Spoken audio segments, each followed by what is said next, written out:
Shalom Bible स्टडीचा लेन समयानंतर आपण सुरू करत राहिलेलो आहे। आपण ख्रिसमस काळामध्ये आणि ह्या लेन समयामध्ये आपण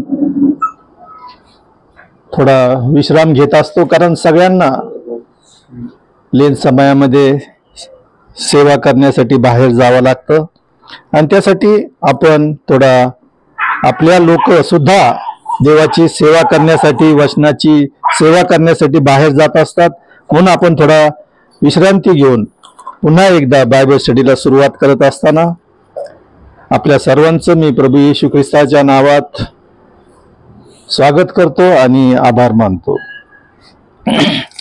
4:30चा टायमिंग होता, पण उन्हामुळे 5चा केला आणि आता 5:45 झालेत।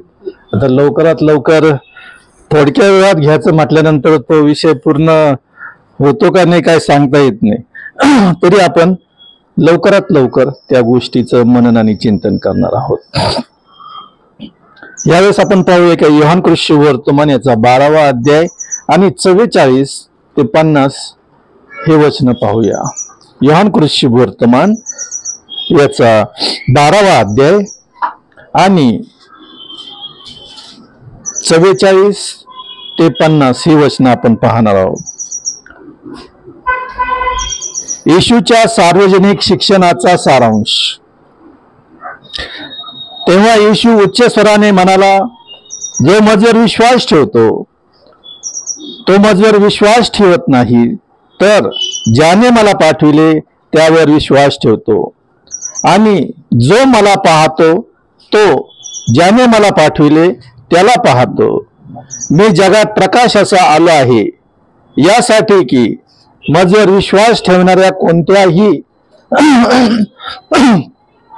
अंधारात राहू नये। माझी वचने ऐकून कोणी पाळत नाही तर त्याचा न्याय मी करत नाही, कारण मी जगाचा न्याय करण्यासाठी नाही तर जगाचे तारण करण्यासाठी आलो। जो मला अव्हेरतो मग माझ्या वचनाचा स्वीकार करत नाही, त्याचा न्याय करणारा एक जण आहे। जे वचन मी सांगितले ते शेवटल्या दिवशी त्याचा न्याय करील, कारण मी आपल्या मनाचे बोलत नाही, तर मी काय सांगावे व काय बोलावे याविषयी ज्या पित्याने मला पाठविले त्यानेच मला आज्ञा दिली आहे। त्याची आज्ञा सार्वकालिक जीवन आहे, हे मला ठाऊक आहे। यास्तव जे काही मी बोलतो ते पित्याने मला सांगितल्याप्रमाणे बोलतो। आम्ही इथं पाहतो की योहान कृष्ण वर्तमानामध्ये प्रभू येशू ख्रिस्त जे शिक्षण देत होता त्याचं सारांश थोडक्यामध्ये ह्या 6 वचनामध्ये आम्हाला पाहायला मिळतं। ज्या वेळेस तो ह्या जगामध्ये होता त्यावेळेस तो जगाचा न्याय करावयासाठी आला नव्हता, तर लोकांना तारण प्राप्त करून घेण्यासाठी ज्या आवश्यक गोष्टी होत्या त्या शिकवण्यासाठी तो आला होता। आपण पाहतो की मत्ती कृष्ण वर्तमानामध्ये पाहिले, येशू ख्रिस्तांनी उपास धरले, सैतानाने त्याची परीक्षा पाहिली त्याच्यानंतर, आणि त्याच्यानंतर आम्ही पाहतो की 15 वचनामध्ये योहानाला धरलं गेलं, त्याला तुरुंगात टाकलं गेलं। योहान प्रभू येशू ख्रिस्ताचा मार्ग नीट करणारा होता आणि तो सगळ्यांना सांगत होता की पश्चाताप करा, कारण स्वर्गाचं राज्य जवळ आलेलं आहे। योहानाला धरल्या मत्ती कृष्ण वर्तमान 5वा अध्याय आणि 17 वचनात सांगितलेलं आहे की ताबडतोब येशू ख्रिस्ताने सुवार्ता सांगायला सुरुवात केली, पश्चाताप करा, कारण स्वर्गाचं राज्य जवळ आलेलं आहे। म्हणजे जोपर्यंत येशू ख्रिस्त या जगामध्ये होता तोपर्यंत तो जगाचा न्याय करत नव्हता, तर लोकांच्या पाप क्षमेसाठी आणि पाप क्षमा व्हावी आणि तो पाप क्षमा करत होता। आम्ही प्रत्येक ठिकाणी पाहतो की तो काय म्हटलं की तुझ्या पापाची क्षमा झाली आहे। म्हणजे तो लोकांना तारण कसं प्राप्त होईल, आम्ही आमच्या पापाची कबुली देऊन प्रभू येशू ख्रिस्ताला तारणारा म्हणून कसं स्वीकारू शकतो, ह्या गोष्टीकडे त्यांनी जास्तीत जास्त शिकवण दिलेली आम्हाला पाहायला मिळतं। आणि आम्हाला तिथे हेच पाहायला मिळतं योहान वर्तमान 12वा अध्याय आणि 47व्या वचनात तो म्हणतो की माझे वचने ऐकून कोणी पाळत नाही तर त्याचा न्याय मी करत नाही, कारण मी जगाचा न्याय करण्यासाठी नाही तर जगाचे तारण करण्यासाठी आलो आहे. जोपर्यंत येशू ख्रिस्त ह्या जगामध्ये होता तोपर्यंत लोकांचं तारण कसं होईल, जी पित्याची इच्छा होती की ह्या लोकांनी पश्चाताप करावा आणि जो मनुष्य मी निर्माण केला त्याने परत माझ्याकडे वळावं, ही पित्याची इच्छा होती. आणि त्यासाठी त्याने आपला एकुलता एक पुत्र ह्या जगामध्ये पाठवला. ते न्याय करण्यासाठी नाही तर लोकांचं तारण कसं होईल, लोक स्वतःच पाप पदरी घेऊन परमेश्वराच्या वचनाकडे कसं वळतील, ह्याकडं येशू ख्रिस्ताचा कल होता. आणि म्हणून तो म्हणतो मी न्याय करावाच नाही तर तारण करण्यासाठी आलेलो आहे. आणि ज्या वेळेस प्रभू येशू ख्रिस्त पुनरुत्थित झाला आणि तो स्वर्गात घेतला गेला त्याच्यानंतर तो आता न्यायासनासमोर बसलेला आम्हाला पाहायला मिळतं. आणि न्यायसभा भरलेली आहे. आणि आता प्रभू येशू ख्रिस्त न्यायसभेसमोर बसलेला आहे. काय सांगितलेलं आहे दानिएलचं पुस्तक याचा 7वा अध्याय आणि 10व्या वचनामध्ये सांगितलेलं आहे. दानिएलचं पुस्तक याचा 7वा अध्याय आणि 10व्या वचनात सांगितलेलं आहे, त्याच्या समोरून अग्निप्रवाह वाहत होता, हजारो लोक त्याची सेवा करीत होते, लाखो लोक त्याच्या समोर उभे होते. न्याय सभा भरली आणि वह्या उघडल्या गेल्या. बघा, दानिएलाने येशू ख्रिस्ताच्या अगोदर ही भविष्यवाणी करून ठेवली. न्यायसभा भरली. परमेश्वराने त्याला या सर्व गोष्टी दाखवल्या आणि त्याला सांगितलं की आता अवकाश आहे, हे पुस्तक तू बंद करून ठेव. पण योहानाला तो म्हणतो प्रगटीकरणात की आता ते तू उघड, समय जवळ आलेला आहे. आणि दानिएलाने जे पाहिलं तो तिथं लिहितो की 7व्या अध्यायाच्या 10व्या वचनामध्ये त्याच्या समोर अग्नीचा प्रवाह वाहत होता, हजारो लोक त्याची सेवा करीत होते, लाखो लोक त्याच्या समोर उभे होते, न्यायसभा भरली आणि वह्या उघडल्या गेल्या. मग आम्ही ह्या जगामध्ये राहत असताना कशा पद्धतीने आम्ही जीवन जगतो, आमचं वर्तन कसं आहे, आम्ही परमेश्वराला कोणत्या कोणत्या पद्धतीने सामोरे जाणार आहोत आणि आमची वर्तणूक कशी आहे, ह्या प्रत्येक गोष्टीचं परमेश्वराने नमूद करून ठेवलं आहे. आणि न्यायसभेला ज्यावेळेस आम्ही सामोरे जाऊ, ज्यावेळेस आम्ही ख्रिस्त येशूमध्ये विसावं पाहू, कदाचित जर येशू ख्रिस्ताचं येणं झालं तर आम्ही त्याला सामोरे जाऊ. पण जर कधी येशू ख्रिस्त उशीर झाला आणि आम्ही ख्रिस्तामध्ये विसावं पावलो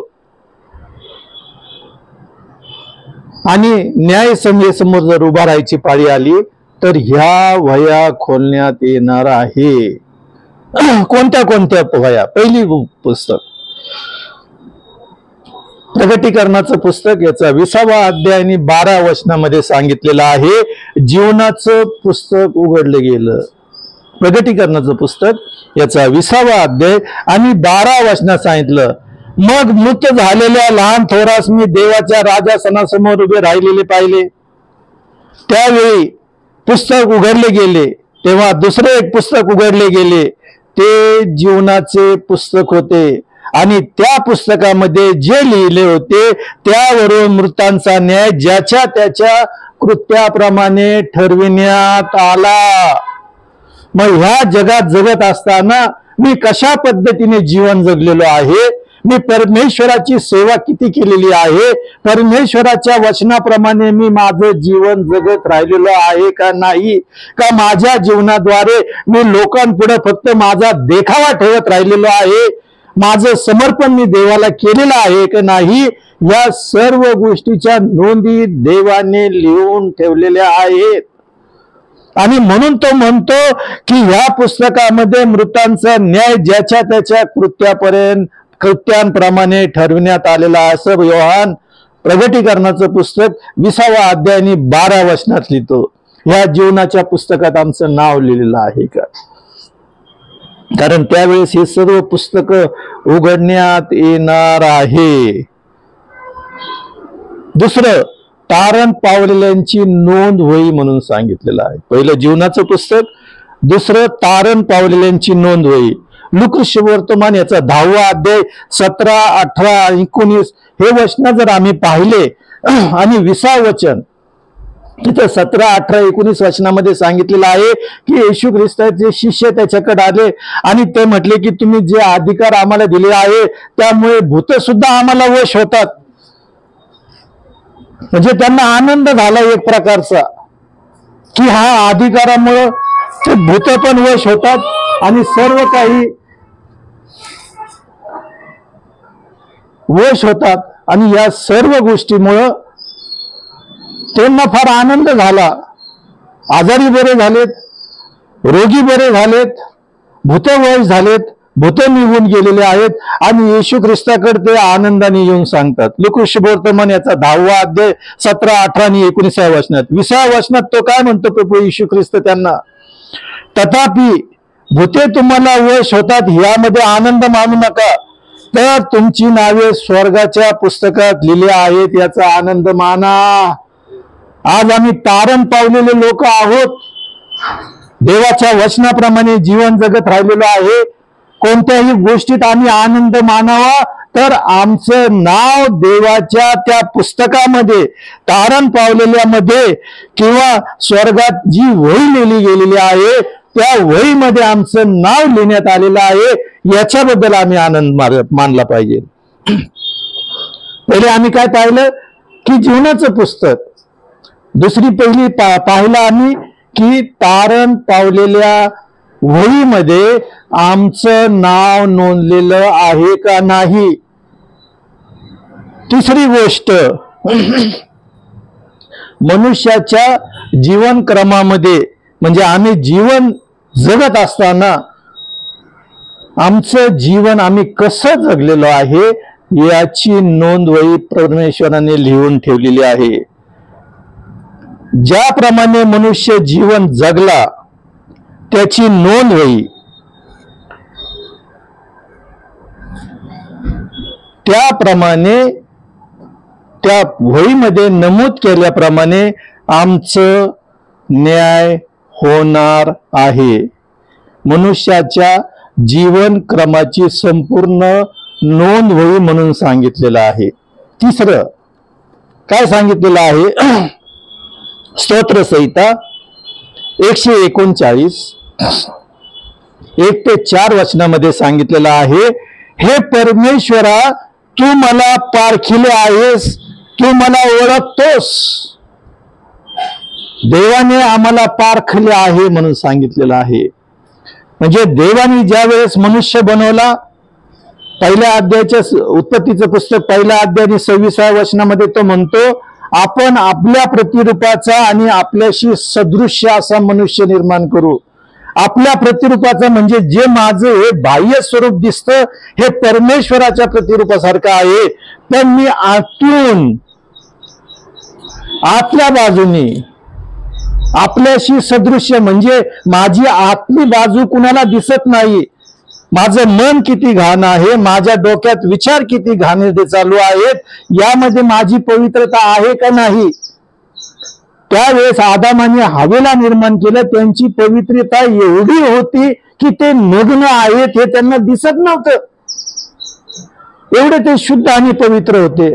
आणि म्हणून इथं दावीद राजा म्हणतो की तू मला पारखिले आहेस. पारखिले आहे म्हणजे आतून बाहेरून, फक्त वरूनच नाही तर आतून सुद्धा. योसेफाचं जीवन जर आम्ही पाहिलं तर परमेश्वराने त्याला 2 स्वप्न दाखवले. त्या स्वप्नानंतर भाऊ आणि वडील, आई वडील चिडले. भावाने त्याला त्या कोरड्या विहिरीत टाकलं, तिथून काढलं. नंतर त्या इस्माईली लोकांना विकलं. पोटिफराच्या घरी गेला, त्याच्या बायकोचं लक्ष त्याच्यावर गेलं, तिथून तुरुंगात गेला. काय देवा, एवढं स्वप्न दाखवून कुठं आहे मी. देवानी त्याची पारख केली म्हणून सांगितलेलं. आणि दावीद राजा इथं तेच म्हणतो की हे परमेश्वरा तू मला पारखिले आहेस, तू मला ओळखतोस. ज्या वेळेस परमेश्वर आमची पारख करतो त्यावेळेस आमची आणि परमेश्वराची ओळख होती आणि देव ती ओळख आठवण ठेवत असतो. तिथं सांगितलं की हे परमेश्वरा, तू मला ओळखिले आहेस, तू मला पारखिले आहेस, तू मला ओळखतोस. माझे बसणे, माझे उठणे तू जाणतोस. पहा, परमेश्वराचे नेत्र धार्मिकावर असतात म्हणून सांगितलं. म्हणून तो काय म्हणतो की माझे बसणे उठणे तू जाणतोस. तू दुरून माझे मनोगत समजतो. जे माझ्या मनामध्ये विचार चालले आहेत ते परमेश्वराचं स्तुतीस्तवन करायचं का, परमेश्वराचे आभार मानायचे का, परमेश्वराची स्वार्थ सांगण्याची जी जबाबदारी माझ्यावर टाकलेली आहे ती मी पूर्ण करतो का, याबद्दलचे आमच्या मनात विचार चालले आहेत का, कोणत्या वाईट गोष्टीबद्दल आम्ही विचार करत राहिलेलो आहे, या सर्व गोष्टीबद्दल तो म्हणतो की माझे मनोगत तू समजतोस. पुढे तिसऱ्या वचनात तू म्हणतो माझे चालणे, माझे निजणे तू बारकाईने पाहतोस आणि माझ्या एकंदर वर्तनक्रमाची माहिती तुला आहे. पहा, हे सर्व परमेश्वराने त्याच्या वहीत लिहून ठेवलेलं आहे. मी हे बोलतो ते पुढे पुढे वाचत गेल्यानंतर बघा तुम्ही. माझे बोलणे, माझे निजणे तू बारकाईने पाहतोस आणि माझे एकंदर वर्तनक्रमाची माहिती तुला आहे. मी कसा वर्ततो. आज मी तुमच्या पुढे उभा राहून मी फार देवाबद्दल जास्त माहिती असलेला, मी फार शुद्ध आचरण जगणारा, मी फार देवाची सेवा करणारा असं जर दाखवत असेल तर मी देवाबद्दल केलेली लबाडी आहे. कारण सगळे मनुष्य हे पापी आहेत, कोणत्या ना कोणत्या मोहाला बळी पडतात आणि देव त्या सर्वातून आमची सोडवणूक करतो आणि आम्हाला शुद्ध आणि पवित्र जीवन जगण्यासाठी त्याने आम्हाला पवित्र शास्त्राचं मार्गदर्शन केलेलं आहे. आम्ही पवित्र शास्त्रात किती रमतो या सर्व गोष्टी ची वर्तन क्रमाबद्दलची माहिती त्याला आहे. हे परमेश्वरा, तुला मुळीच ठाऊक नाही अशी एकही शब्द माझ्या मुखातून बाहेर पडत नाही. जे काही मी बोलतो त्यातला एकही शब्द तुला माहिती नाही की ते माझ्या मुखातून पडण्यापूर्वी तुला माहिती आहे. पुढे शेवटच्या वचनात या सर्व गोष्टीचा 20 वचन सांगितलेला आहे. तो म्हणतो मी गर्भशयात पिंड रूपाने असताना तुझ्या नेत्रांनी मला पाहिले आणि माझा एकही दिवस उगवण्यापूर्वी तुझ्या वहीत नमूद करून ठेवले नाही असं नाही. मी माझं चालणं बोलणं, माझं निजणं उठणं, माझं वर्तनक्रम, माझ्या मुखातून निघणारा शब्द मी आईच्या गर्भशयात होतो असताना तुझ्या नेत्रांनी मला पाहिलं आणि माझा एकही दिवस उगवण्यापूर्वी ते सर्व तुझ्या वहीत नमूद करून ठेवलेलं आहे. ही आमच्या वर्तनक्रमाची वही आहे आणि त्याच्यामध्ये प्रत्येक गोष्ट परमेश्वराने लिहून ठेवलेली आहे. चौथी गोष्ट, मलाखीचं पुस्तक याचा 3रा अध्याय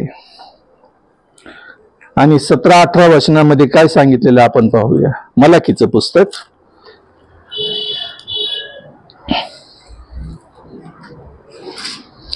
याचा 3रा अध्याय 16 वचनात तो म्हणतो, जे परमेश्वराचे भय बाळगतात, सर्व समर्थ देवाच्या समक्षतेत येतात, त्याच्या परमेश्वराचे नावाचे चिंतन आणि स्मरण करतात, त्या लोकांची स्मरणवही लिहून ठेवण्यात आली. काय वचने आपण वाचू ते.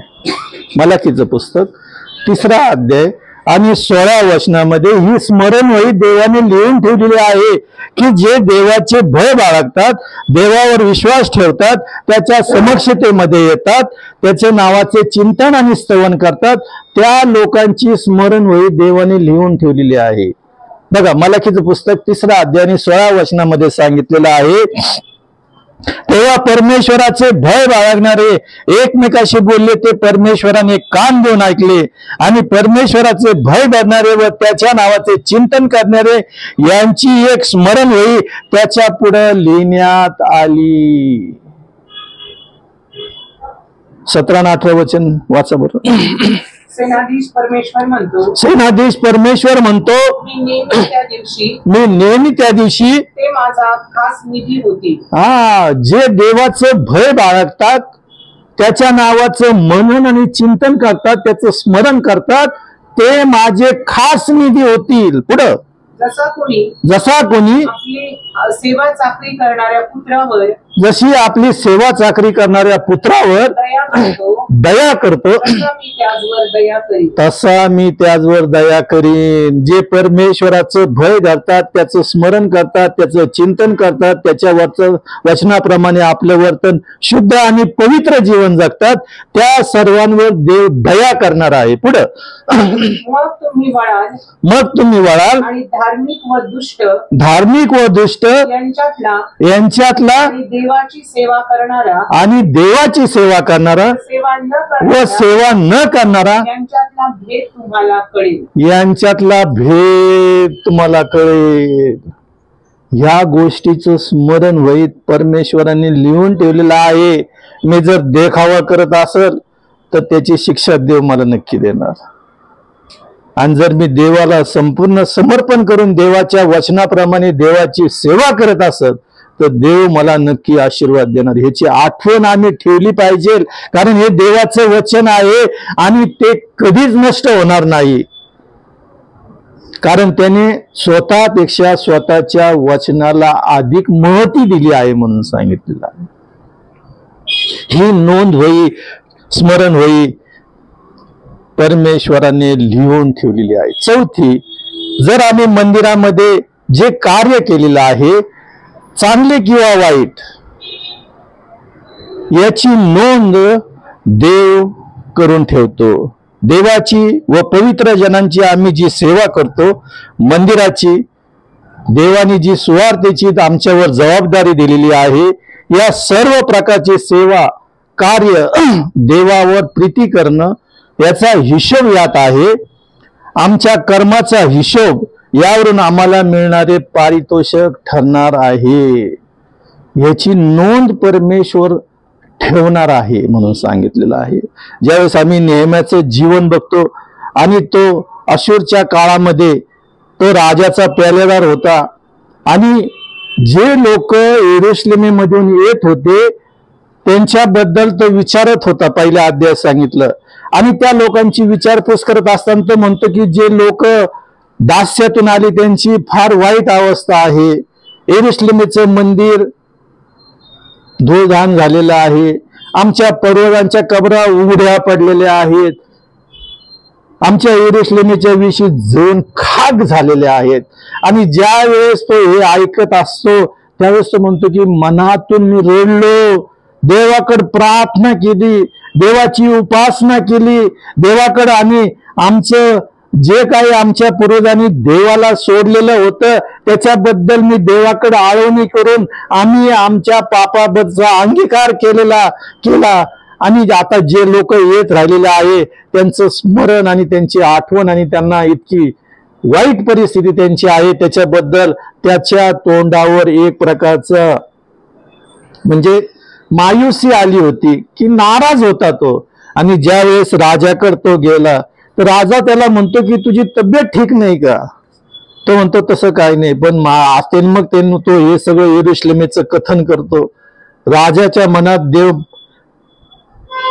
घालतो, प्रेम घालतो, सहानुभूती घालतो आणि तो म्हणतो की तू किती दिवसासाठी तुला सुट्टी पाहिजे.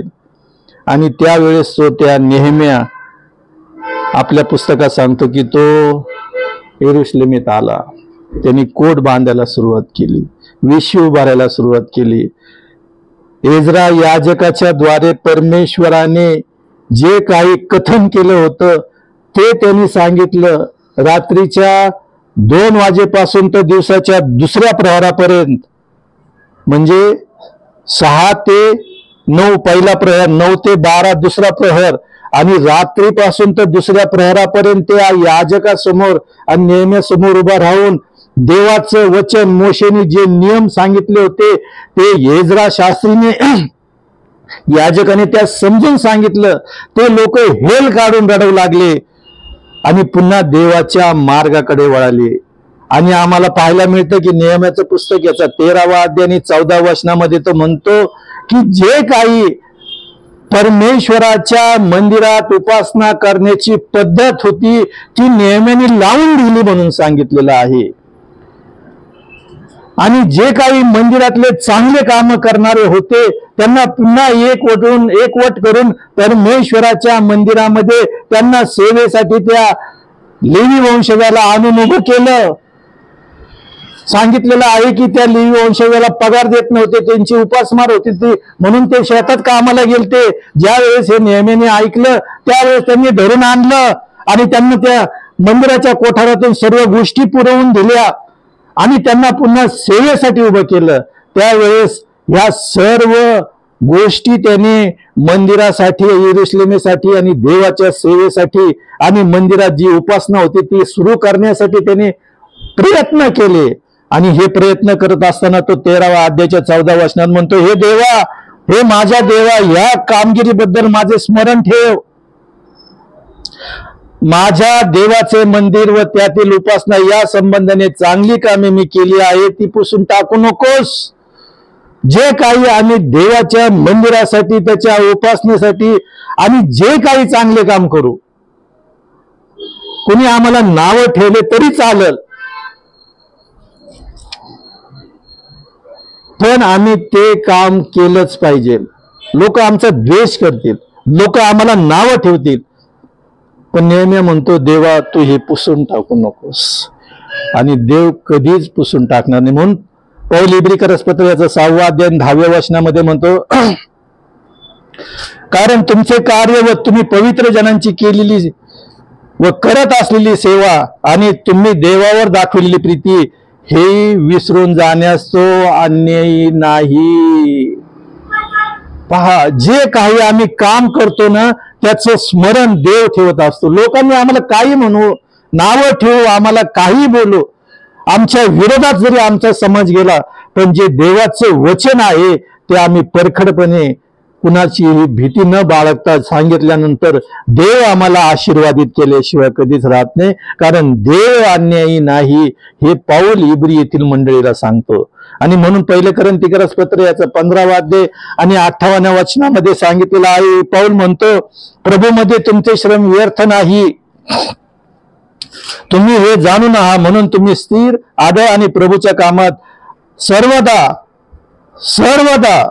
काय म्हणतो तो, सर्वदा अधिकाधिक तत्पर असा. आम्ही तत्परच असलं पाहिजे. लोक काही बोलू, नावं ठेवू, काही करू, आम्हाला त्या न्यायासनासमोर उभा राहावं लागणार आहे. आणि हे सगळे पुस्तकं उघडले जाणार आहे. आमच्या वर्तन क्रमापासून तर आमच्या जीवनात आम्ही आईच्या गर्भाशयात पिंडरूपाने असल्यापासून सर्व नोंद परमेश्वराने लिहून ठेवलेली आहे ही आठवण केली पाहिजे. आम्ही लोक काही बोलू द्यावतो, लोकांकडे लक्ष नाही द्यायचं, आपण आपलं काम करत राहायचं.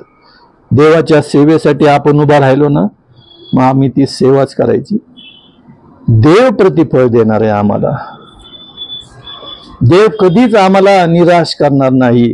आणि म्हणून नीतिसूत्राचं पुस्तक 23वा अध्याय आणि 18 वचनात सांगितलं, कारण पारितोषिक तुला निश्चित मिळणार, तुझी आशा नष्ट होणार नाही. पहा काय म्हणतो, तुझी आशा नष्ट होणार नाही. पौल कोरिन्थीकरस पहिल्या पत्राच्या 13व्या अध्यायात म्हणतो, विश्वास, आशा आणि प्रीती हे तिन्ही टिकणारी आहेत. आणि जो देवाचं भय बाळगतो, नीतीने वागतो, त्याची आशा कधीच नष्ट होत नाही. आम्हाला मेल्यानंतर सुद्धा आशा आहे की त्या न्यायसनेसमोर आम्हाला उभं राहायचं आहे. आणि म्हणून पौल म्हणतो 2 तिमोथीचं पुस्तक 4 अध्याय 7 आणि 8 वचनामध्ये, माझा प्रणय काळ जवळ आलेला आहे. त्यावेळेस तो म्हणतो 7व्या वचनामध्ये, जे युद्ध मी केलं आहे, धाव संपली आहे, विश्वास राखला आहे, आता जे राहिले आहे ते हेच की माझ्यासाठी नीतिमत्वाचा मुकुट राखून ठेवला आहे. प्रभू जो नीतिमान न्यायाधीश आहे तो त्या दिवशी मला देईल आणि ज्यांना त्याचे प्रगट होणे प्रिय आहे त्या सर्वांस तो नीतिमान न्यायाधीश तो मुकुट देणार आहे. कुणालाच सोडणार नाही. जी सेवा आम्ही केली त्याचं प्रतिफळ आम्हाला मिळणारच आहे.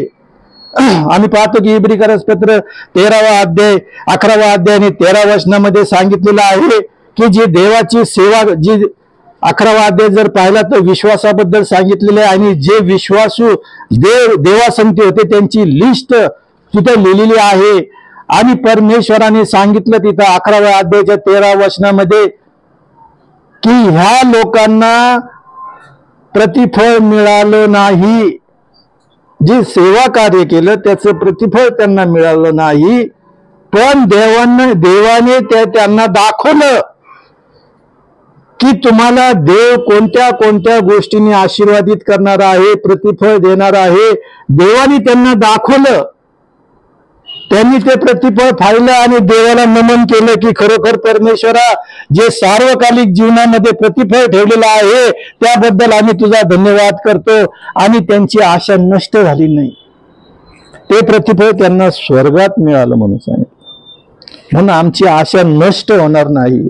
ते म्हटले आम्ही या जगामध्ये परके आणि प्रवासी आहोत, आम्हाला ते सार्वकालिक जीवनातलं प्रतिफळ मिळालं, याबद्दल आम्हाला आनंद आहे. म्हणून आमची आशा नष्ट होणार नाही. या सर्व गोष्टीची नोंद परमेश्वराने त्याच्या पुस्तकामध्ये लिहून ठेवलेली आहे आणि तो त्या सर्वांचा हिशोब घेणार आहे. आणि दाखल्या रूपाने सुद्धा त्यांनी आम्हाला दाखवून दिलेला आहे की जी जबाबदारी मी टाकलेली आहे ती जबाबदारी जर पूर्ण करून घेतली नाही तर देव ती जबाबदारी माझ्याकडून काढून घेईल. आम्ही पाहतो की तो कारभारी त्याच्याकडे आला. पहिलं करंतीकर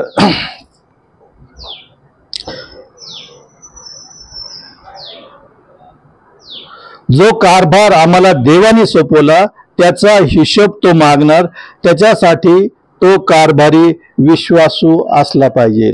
लूकऋषी वर्तमान याचा 16वा अध्यायाने 2ऱ्या वचनामध्ये सांगितलेलं आहे की त्या मालकाला येऊन लोकांनी सांगितलं की तुझा जो कारभारी आहे तो व्यवस्थिशीर कारभार करत नाही राहिला. 2ऱ्या वचनामध्ये सांगितलं की त्या मालकाने त्या कारभारास बोलवलं. तो म्हणतो मी तुझ्याबद्दल काय ऐकत राहिलेलो आहे, तो आपल्या हिशोबाचा कारभार दे. जे काही कारभार तो केलेला आहे त्याचा हिशोब तू मला दे. यापुढे तू माझा कारभार पाहावायचा नाही. मग जर देवाने आम्हाला पारखलेलं आहे, देवाने आम्हाला ओळखलेलं आहे आणि देवाने ही जबाबदारी आमच्यावर टाकलेली की जाऊन सर्व सृष्टीला सुवार्तेची घोषणा करा, जर आम्ही ही करत नसलो तर देव हा कारभार विश्वासाने जो आमच्यावर सोपवलेला आहे तो काढून घेईल. बरेच लोक आहेत देवाची सेवा करायला तयार, पण त्यांनी आम्हाला ओळखलं, पारखलं, आमच्यावर विश्वास ठेवलेला आहे. आणि जर ही गोष्ट आम्ही केली नाही तर तो म्हणाल देऊन टाक, मी दुसऱ्याला सोपवतो.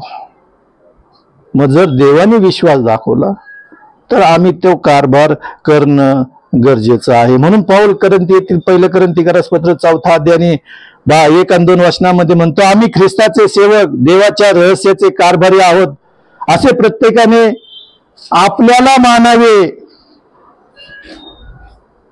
मग आम्ही असं मानलंच पाहिजे की आम्ही देवाच्या सेवेसाठी तयार आहोत. आम्ही मानलंच पाहिजे, आम्ही केलंच पाहिजे, आमच्यावर ही जबाबदारी आहे आणि हे आमचं कर्तव्य आहे आणि हे आम्ही नेटाने पूर्णच केलं पाहिजे. जर आम्ही विश्वासू नसलो तर देव आम्हाला बाजूला करेल व जे काम आम्ही करत नाही ते दुसऱ्यावर सोपवून देवाने ती कामगिरी दुसऱ्यावर सोपवून देईल. म्हणून जी जबाबदारी सेवेची परमेश्वराने आमच्यावर दिलेली आहे ती आम्ही सतत आणि सतत केली पाहिजे. आम्ही पाहतो की पैशाचा दृष्टांत आम्हाला पाहायला मिळतो. मत्तेकृत वर्तमान याचा 25वा अध्याय आणि 17, 18, 19, 20 पासून जर आम्ही पुढे पाहिलं तर तिथं असं सांगितलं की एक मालक होता, त्याने आपल्या सेवकांना बोलवलं आणि तो दूरदेशी व्यवसाय करण्यासाठी, व्यापार करण्यासाठी तो गेलेला आम्हाला पाहायला मिळतो. आणि जाताना त्यांनी जबाबदारी दिली की एकाला 5,000 दिले, एकाला 2,000 दिले, एकाला 1,000 रुपये दिले. आणि तो बहुत काळानंतर लोटून आल्यानंतर त्याने त्या सेवकांना बोलवलं आणि विचारलं, मी जो कारभार, जो पैसा दिला त्याचं तुम्ही काय केलं? तो पहिला 5,000 म्हणतो की मी त्याच्यावर व्यापार केला आणि 5चे अजून त्यात 5 कमवले. तो म्हणतो, भल्या व विश्वासू दासा, तो थोडक्याविषयी विश्वासू राहिला, म्हणून ये आणि माझ्या बापाच्या घरातील सर्व गोष्टीचा आनंदात सहभागी हो. आनंदात सहभागी हो म्हणतो तो. भल्या आणि विश्वासू दासा म्हटलेलं त्याला. मग ज्याला 2 दिले तो म्हटलं की मी 2चे 4 केले, त्यालाही तो तेच म्हणतो. तिसऱ्याला म्हणतो की तू लपून ठेवलं होतं, ते एखाद्या सावकाराकडे दिलं असतं तर त्याच्यावर व्याज भेटलं असतं, पण तू त्याच्यावर व्यापार केला नाही. मग हे जर आम्हाला दिलेलं आहे तर हे आम्ही इतरांना प्रसारित केलं पाहिजे. मग आम्हाला तो म्हणतो, जर तुम्ही केलं नाही तर ह्याला कुठे टाका, अंधाऱ्या कोठडीत टाकून द्या. मग ही जबाबदारी आम्ही पाहतो का? प्रत्येक गोष्टीचा देव आमच्याकडून हिशोब घेणार आहे. जे आम्ही व्यर्थ बोलतो त्याचा सुद्धा देव हिशोब घेणार आहे आमच्याकडून. व्यर्थ बोलण्याचा सुद्धा. मत्ते कृष्णवर्तमान याचा 12वा अध्याय आणि 36व्या वचनात सांगितलेलं आहे. 35व्या वचनात तो म्हणतो, चांगला माणूस आपल्या अंतःकरणाच्या चांगल्या भांडारातून चांगल्या गोष्टी बाहेर काढतो आणि वाईट माणूस आपल्या वाईट भांडारातून वाईट गोष्टी काढतो. 36व्या वचनात तो म्हणतो, मी तुम्हाला सांगतो की माणसे जो जो व्यर्थ शब्द बोलतात त्याचा हिशोब त्यांना न्यायाच्या दिवशी द्यावा लागणार आहे. 36व्या वचन मध्ये तो म्हणतो, काय म्हणतो 36व्या वचनामध्ये? मी तुम्हाला सांगतो, जी माणसे जो जो व्यर्थ शब्द बोलतात त्याचा हिशोब त्यांना न्यायाच्या दिवशी द्यावा लागणार आहे. मग आम्ही मंडळीत उभा असू, घरी उभा असू, आमच्या कामावर उभा असू, आम्ही जर फुशारकी मारत असलो, व्यर्थ गोष्टी बोलत असलो, वाईट गोष्टी बोलत असलो, या सर्व व्यर्थ गोष्टीचा आणि व्यर्थ शब्दाचा हिशोब आम्हाला द्यावा लागणार आहे की परमेश्वरांनी हे नमूद करून ठेवलेलं आहे. आणि जर आम्ही देवाच्या मंदिरामध्ये जर बोलत असलो, देवाच्या पोलपीठावरून जर आम्ही लोकांना खोट्या गोष्टी शिकवत असलो, या व्यर्थ गोष्टीचा आम्हाला हिशोब देव मागणार आहे. देवाचं वचन एवढं सोपं नाही की तुम्ही सहज ग्रँटेड घेतलेलं आहे. ते ज्यावेळेस आम्ही बोलतो ते मोजून आणि मापून आणि परमेश्वराच्या समक्षतेमध्ये उभं राहून बोलतो. आम्ही काही व्यर्थ बडबड करता कामा नाही, कारण व्यर्थ शब्दाचा हिशोब घ्यायला होईल. व्यर्थ गोष्टी तर भरपूर बोलतो आम्ही, पण व्यर्थ शब्दाचा सुद्धा हिशोब आम्हाला न्यायाच्या दिवशी द्यावा लागणार आहे, असं मत्ते कृष्णवर्तमान 12वा अध्याय आणि 36व्या वचनात सांगितलेलं आहे. आणि हे सांगितलं म्हणजे हे बरोबरच आहे, याच्यात काही चूक नाही. ह्या सर्व गोष्टीचा हिशोब आम्हाला द्यावा लागणार आहे. जर मी याजक म्हणून, पाळक म्हणून जर मी मेंढराची जबाबदारी स्वीकारू शकत नाही तर देव माझ्याकडून ते काढून घेणार आहे म्हणून सांगतो. एचकेलचं पुस्तक याचा 34वा अध्याय 10 आणि 11 वचनामध्ये सांगितलेलं आहे. परमेश्वर काय म्हणतो? एचकेलचं पुस्तक याचा 34वा अध्याय 10 आणि 11 वचनात प्रभू परमेश्वर म्हणतो, काय म्हणतो परमेश्वर? पहा, मी मेंढपाळाच्या विरुद्ध आहे. अरे बापरे, देवाने तर मला मेंढपाळ करून ठेवलेला आहे आणि देवच माझ्या विरोधात आहे. कशासाठी विरोधात आहे? त्याच्यापासून मी आपल्या मेंढरांचा हिशोब घेणार आहे. जर मी परखडपणे तुम्हाला देवाचं वचन सांगितलं नाही आणि तुमचा जर नाश झाला तर देव त्या गोष्टीचा हिशोब माझ्याकडून देईल. म्हणून मी व्यर्थ बडबड केली नाही पाहिजे, लोकांना गोड वाटतं म्हणून मी बोललं नाही पाहिजे. म्हणून तो म्हणतो की मी याजकाच्या विरुद्ध आहे. मी त्यांच्याकडून माझ्या मेंढराचा हिशोब मागेल, माझा कळप चारण्याची मी त्यांना बंदी करीन. त्यांना स्वतः चरवायस मिळणार नाही. मी आपले मेंढर त्यांच्या तोंडातून सोडवीन, म्हणजे यापुढे ती त्यांना भक्षण करण्यास सापडणार नाही.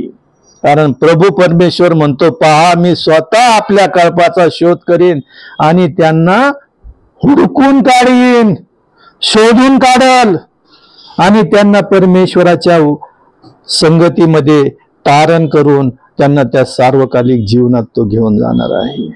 मग तो जर माझ्या विरोधात असेल तर माझी काय दुर्दशा होणार आहे. आज आम्ही कुठं आहोत?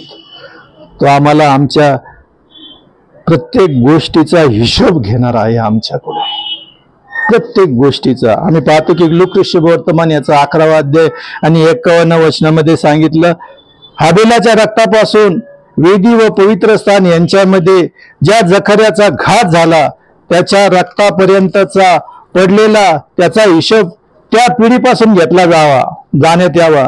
मी तुम्हाला सांगतो त्याचा हिशोब त्या पिढीपासून घेतला जाईल. प्रत्येक गोष्टीचा रक्ताचा हिशोब परमेश्वर घेणार आहे. आम्ही पाहतो की दुसरं इतिहासाचं पुस्तक याचा 22वा अध्याय आणि 7व्या वचनापासून 24वा अध्यायापर्यंत जर पाहिलं तर बायबलमध्ये 11 जखऱ्या होऊन गेलेले आम्हाला पाहायला मिळतं.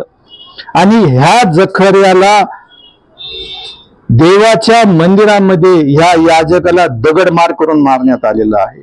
का तर एस्तेरची मुलगी, अहाबाची आणि एस्तेरची मुलगी राजघराण्यात होती आणि तिने सर्व राजघराण्यातले लेकर मारून टाकले आणि तिच्या दासीनी एकाला वाचून परमेश्वराच्या मंदिरामध्ये आणून ठेवलं.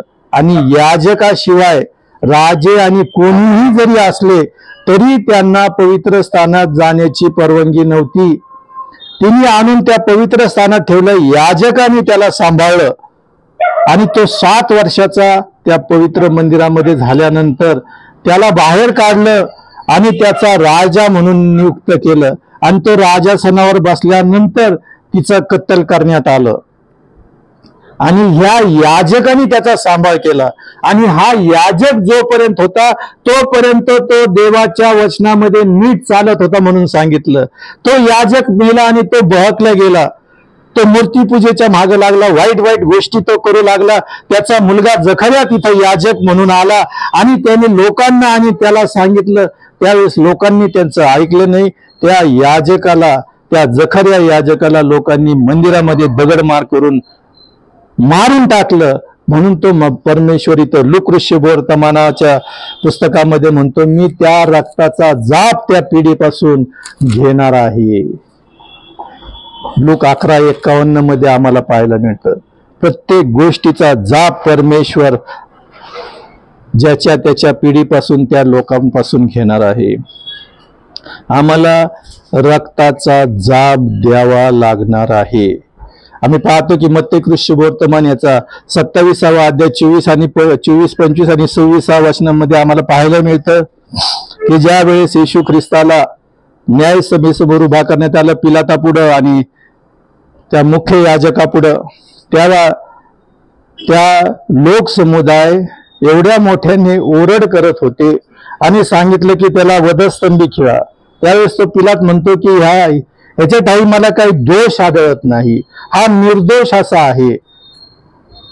लोक म्हटले नाही त्याला वधस्तंभावर द्या. तो म्हणतो की मी माझे हात धुतो, मी ह्या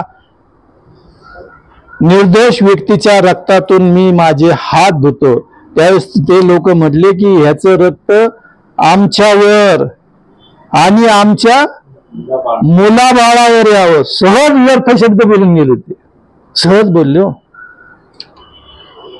सहज बोलले, ह्याचं रक्त आमच्यावर आणि आमच्या मुलाबाळावर यावं. सन 2050 मध्ये रोमन बादशाह टायटस तिथं होता. त्यांनी सर्व यरुशलेमेची धूळधाण करून टाकली. सर्व लोक जगामध्ये पांगले गेले. सर्व जगामध्ये त्यांची पांगापांग झाली. फक्त ते म्हटले याच्या रक्ताचा जाब आमच्यावर आणि आमच्या लेकरावर यावा. सर्व जगात त्यांची पांगापांग झाली. या रक्ताचा जाब त्यांना द्यावा लागला. आम्ही पाहतो की 1900 वर्ष त्यांची जगात पांगापांग झालेली पाहायला मिळतं. 1950 मध्ये पांगापांग झाली आणि 28 मे 1948 मध्ये इस्रायलाची स्थापना झाली आणि परत इस्रायल लोक इस्रायलमध्ये बोलून घेऊ लागले. मी ख्रिसमसच्या वेळेस मला निखिलचा फोन आला, पाळक साहेब मी पोलंड, रोमानिया, हंगेरी आणि ऑस्ट्रिया फिरत राहिलेलो आहे आणि तिथं मला त्या लोकांचे कॉन्सन्ट्रेशन कॅम्प आहेत म्हणे, ते मी तुम्हाला दाखवतो. त्यांनी मला दाखवलं. हंगेरीमध्ये, ऑस्ट्रियामध्ये आणि पोलंडमध्ये तर असे मोठमोठे गोडाऊन होते आणि तिथं रेल्वे जात होत्या. रेल्वे जात असताना तिथं हे इस्रायली यहुदी लोक ते धरून आणत होते. तो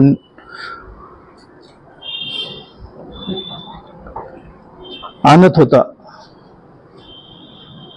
जर्मनचा तो राजा हिटलर आणि त्या गोडाऊन मध्ये त्या लोकांना धरून ठेवत होता आणि असे बरेच गोडाऊन होते. आणि मग त्यांना तो म्हणायचं की 4-5 दिवस झाले, मग ते लेकरं असो, म्हातारे असो, गरोदर बाई असो, काही असो, ते असेच उभे राहिलेले इतके गिचमिडीमध्ये, कारण रेल्वे भरून येत होते या देशामध्ये. ह्या हिटलरनी ह्या यहुदी लोकांचा आणि इस्रायली लोकांचा छळ केला होता. तर मग ते त्यांना म्हणायचे की आता तुम्ही आंघोळीला जा. मग आंघोळीला गेल्यानंतर तिथं नाही का आता इलेक्ट्रिक, आता आग लागू नये म्हणून ते पाण्याचे शिंतोडे शावर असतात, तसं शावर होते आणि मग साबणाचे तुकडे देतात आणि ते जा म्हणायचे आंघोळीला.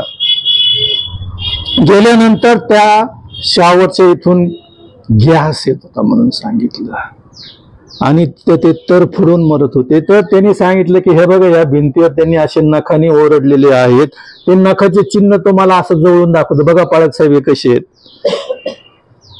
आणि 5 वर्ष ह्या गोष्टी चालल्या होत्या आणि त्यांना नेऊन नंतर त्या भट्टीत टाकत होते म्हणून सांगितलं. जर तुम्ही अमरधाम मध्ये गेले आणि इलेक्ट्रिक दहन पाहिलं, लाकडावरचं दहन तर पाहिलं असेल, पण जर इलेक्ट्रिक दहन पाहिलं ना तर मोठा राऊंड आहे आणि एक बाहेर तिथून काहीतरी येतं, मग त्याच्यावर ठेवायचं आणि मग ते परत आत जातं आणि आत गेल्यानंतर इतक्या जोराचा आवाज येतो ना की आपलं धड व्हायला लागतं. मी गेलेलं, पाहिलेलं, मी सगळ्या गोष्टी बघत असतो. नसेल तर तुम्ही जाऊन बघा, एकदा अग्नी 10 देत असताना असं आपल्याला भीती वाटते आणि ते असं शेक होतं, ते एवढा मोठा सराउंडिंग बंद केलेला आणि असं साईडला आम्ही बसलेलो असतो आणि ते समोर गेलेला असतात, आपल्या समोर काहीच नसतं. 5-7 मिनिटं तो आवाज येतो. असे 100 ते 150 लोक प्रत्येक कॅम्प मध्ये रोज जाळत होते आणि त्याचं जी राख होती ते संपूर्ण जर्मन मध्ये पडत होती आणि लोकांना वाटत होतं की ते दव पडतं, कारण ते असं केलं की लगेच बाजूला होत होतं. लोकांना वाटत होतं की दव पडतं, नाही का, स्नो पडतो. अशा पद्धतीने रक्ताचा जाप देव घेणार आहे. म्हणून पाऊल करंथीकरास पत्र याचा 11वा अध्याय 23 पासून जर आम्ही पाहिलं तर तिथं सांगितलेलं आहे की हे माझ्या, वाचा पाऊल काय म्हणतो. 1 करंथीकरास पत्र याचा 11वा अध्याय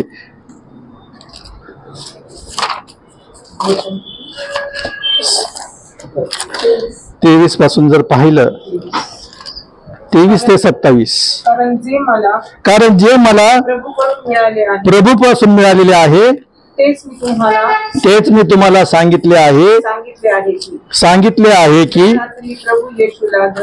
ज्या रात्री प्रभू येशू ख्रिस्ताला धरून दिले गेले आहे त्या रात्री त्याने भाकर घेतली, आभार मानून ती मोडली आणि म्हटले, हे माझे शरीर आहे, हे माझ्या मरणात हे करा. मग भोजन झाल्यावर प्याला घेऊन त्याने तसेच केले आणि म्हटले, हा प्याला माझ्या रक्तात नवा करार आहे, जितक्यांदा तुम्ही पिता तितक्यांदा माझ्या स्मरणार्थ करा. 26 आणि 27 वचनामध्ये बघा, आता शरीर भाकर म्हणून मोडली आणि रक्त पेय म्हणून. आणि काय सांगितलं, कारण जितक्यांदा माझ्या स्मरणार्थ हे करा. पुढे 26व्या वचनामध्ये काय म्हणतो? कारण जितकेंदा तुम्ही भाकर खाता व हा प्याला पिता तितक्यांदा तुम्ही प्रभूच्या मरणाची तो येईपर्यंत घोषणा करता. ही घोषणा आम्हाला करायची आहे. स्तोत्र 79 मध्ये तो म्हणतो की आम्ही एका पिढीपासून दुसऱ्या पिढीला हे दिलं पाहिजे, या गोष्टी सांगितल्या पाहिजे. अनुवादाचं पुस्तक 6वा अध्याय 17 आणि 18 वचनामध्ये सांगितलं, तुझे मुलं तुला विचारतील की आम्ही हे सण का पाळावेत, या रूढी परंपरा आम्ही का पाळाव्यात, त्यावेळेस तू त्यांना सांग की परमेश्वराने आम्हाला फारोच्या दास्यातून सोडवले, त्यावेळेस आम्ही वलांडन सण का साजरा केला, परमेश्वराने आम्हाला लाल समुद्रातून तांबड्या समुद्रातून बाहेर आणलं, या आणि ज्या वेळेस आम्ही लढाई लढत होतो तर मोशे हात वर करत होता तर आमचा विजय होत होता. हे परमेश्वराने मोशेच्या द्वारे सांगितलं की हे लिहून ठेव. ज्या वेळेस पुढच्या पिढीचे लोक म्हणतील आम्ही हे का पाळावं, तर त्यांना या गोष्टी माहिती व्हायला पाहिजे की देवाने त्यांना गरुडाच्या पंखावर बसून कसं त्या दास्यगृहातून सोडलं, याची माहिती त्यांना व्हावी. म्हणून तो म्हणतो की माझ्या स्मरणार्थ हे करा. त्या दिवसापुरतं नाही, 2025 साली तो उठला त्याच्यात नाही, आतापर्यंत तो येईपर्यंत आम्ही हे केलं पाहिजे. 27व्या वचनामध्ये तो काय म्हणतो? जो कोणी अयोग्य प्रकारे ती भाकर खाईल अथवा प्रभूचा प्याला पिईल तो प्रभूचे शरीर व रक्त या संबंधाने दोषी होईल. ते लोक फक्त बोलले आमच्यावर आणि आमच्या लेकरा बाळावर येऊ, तर देवाने त्यांची एवढी दानादान करून टाकली. 2000 वर्ष ते पारागंध झालेत. आम्ही तर ते खाल्ल्याने आणि प्याल्याने किती दोषी होऊ. अयोग्य प्रकारे याचा विचारच आम्ही केलेला नाही आणि आम्ही काही बोलतो येऊन काही व्यर्थ गोष्टी बोलतो, काही व्यर्थ गोष्टी सांगतो. आम्ही बायबल बद्दल काही बोलतच नाही, इतर गोष्टीवरच जास्त फोकस करतो. का तर लोकांना गोड वाटावं म्हणून. देवाच्या वचनाबद्दल आम्ही मनन आणि चिंतनच करत नाही, त्याचा अभ्यासच करत नाही, त्या गोष्टीबद्दल आम्ही बोलतच नाही. पण तो म्हणतो या सर्व गोष्टीचा दोष काय सांगितलेला आहे, या संबंधाने तो दोषी होईल. जर बोलण्याने व्यर्थ बोलण्याने जर एवढा शाप त्या मनुष्यावर आला तर आम्ही खाण्याने आणि पिण्याने किती दोषी ठरू, याची आठवण देव आम्हाला करून देत राहिलेला आहे. मग या सर्व वया त्यावेळेस न्यायसनासमोर उघडल्या जाणार आहे. मग आम्ही कुठं आहोत, आम्ही कसं आहोत? जर आम्ही देवाच्या मंडळीबद्दल, देवाच्या विरुद्ध, देवाच्या मंदिराबद्दल, देवाच्या सेवेबद्दल जर आम्ही विरोध केला तर देवाचा न्यायदंड आमच्यावर आल्याशिवाय कधीच राहणार नाही. काय सांगितलेलं आहे योहानाचं 3रं पत्र याचा 1ला अध्याय 9 आणि 10 वचनामध्ये, मी मंडळीला थोडेसे लिहिले, परंतु तिच्यामध्ये अग्रगण्य होण्याची लालसा धरणाऱ्या द्रेतदास हा आमचा स्वीकार करत नाही. यामुळे मी आलो तर तो जी कृत्य करतो त्याची आठवण देईन. तो आमच्या विरुद्ध द्वेषबुद्धीने वायफाय वळवळ करतो, तेवढ्याने त्याचे समाधान होत नाही आणि तो बंधुजनांचा स्वीकारही करत नाही, आणि जे त्याचा स्वीकार करू इच्छितात त्यांनाही तो मना करतो व मंडळीच्या बाहेर घालून देतो. म्हणजे देवाच्या मंडळीमध्ये सेवाही करू देत नाही, देवाच्या मंडळीतून लोकांना बाहेर घालून देतो. ह्या त्रेजताची ही परिस्थिती आहे. मग आम्ही मंडळीमध्ये उभं राहून गप गुमाट कोणत्याही खोट्या गोष्टीचा स्वीकार करू नये. दुसरी गोष्ट, मंडळीमध्ये फुटी पाडणाऱ्यांबद्दल सुद्धा सांगितलेलं आहे. तिथाचं पत्र याचा 3रा अध्याय 9, 10 आणि 11 वचनामध्ये सांगितलं, परंतु मूर्खाचे वाद, वंशावळ, कलह व नियमशास्त्र याविषयी भांडणे यापासून दूर राहा. कारण ते निरुपयोगी व व्यर्थ आहे, याच्यामध्ये काही तथ्य नाही. ह्या सगळ्या व्यर्थ गोष्टी आहेत. 10व्या वचनात म्हणतो, तट पाडणाऱ्या माणसांना एकदा दोनदा बोध कर, मग ते वर्ज्य कर. असला माणूस बिघडलेला आहे, त्याने स्वतःला दोषी ठरविले असून तो पाप करीत राहतो, हे तुला ठाऊक नाही काय? पहा, या सर्व व्यर्थ गोष्टी आम्ही सोडून देऊन देवाने जी जबाबदारी आमच्यावर टाकलेली आहे ती आम्ही पूर्ण केली पाहिजे. जर आम्ही करत नसलो तर देवाचा शाप आमच्यावर आल्याशिवाय कधीच राहत नाही. आणि जर आम्ही मंडळीचे वडील किंवा मंडळ प्रमुख असो, मंडळीच्या उन्नतीसाठी जर आम्ही आटकळण करत असलो तर देव आमचा हिशोब केल्याशिवाय कधीच राहणार नाही. म्हणून लूका शुभवर्तमान याचा 11वा अध्याय आणि 52 वचनामध्ये सांगितलेलं आहे. लूका शुभवर्तमान याचा 11वा अध्याय आणि 52व्या वचनामध्ये सांगितलेलं आहे, तुम्हा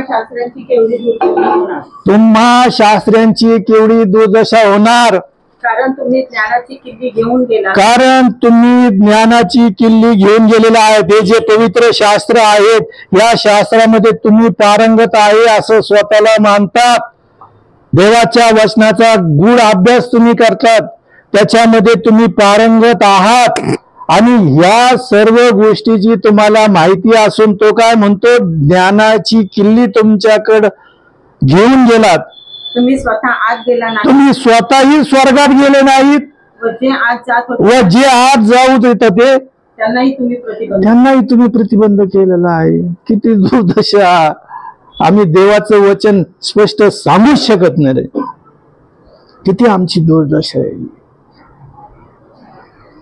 जर आम्ही शास्त्र वाचतो, त्याचं मनन चिंतन करतो, आमच्या समोर बोलणारा देवाचा दास देवाच्या शब्दातून, देवाच्या वचनातून काय बोध करत आहे याचा जर अभ्यास जर आम्ही करत नसलो तर ही आमची दुर्दशा आहे.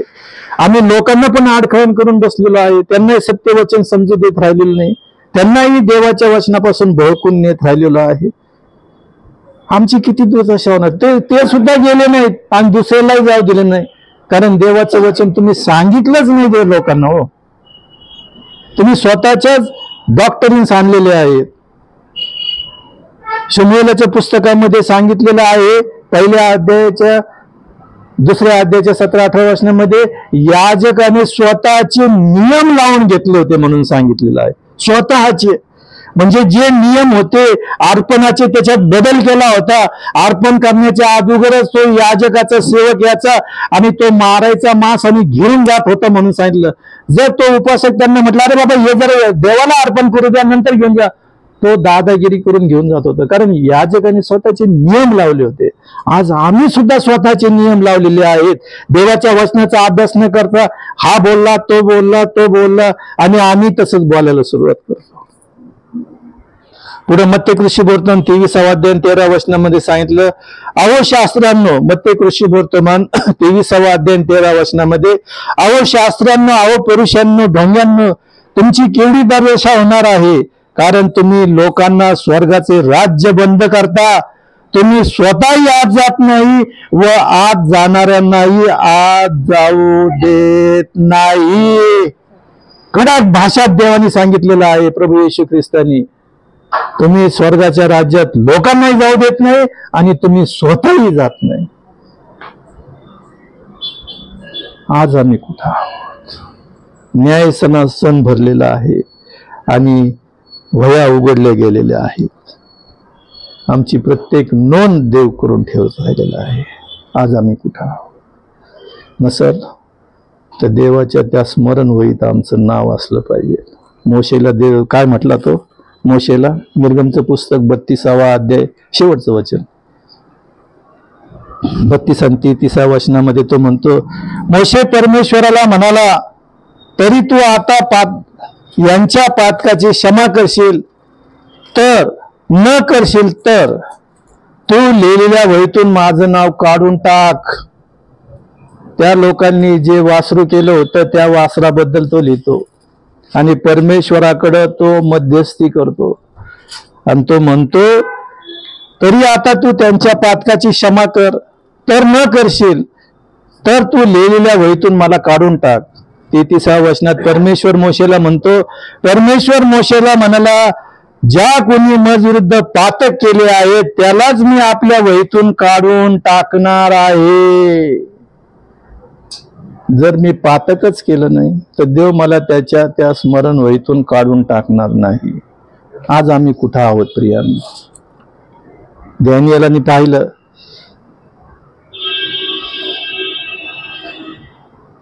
लाखो लोक त्या न्यायसनासमोर उभे आहेत आणि वह्या उघडल्या गेल्या आहेत.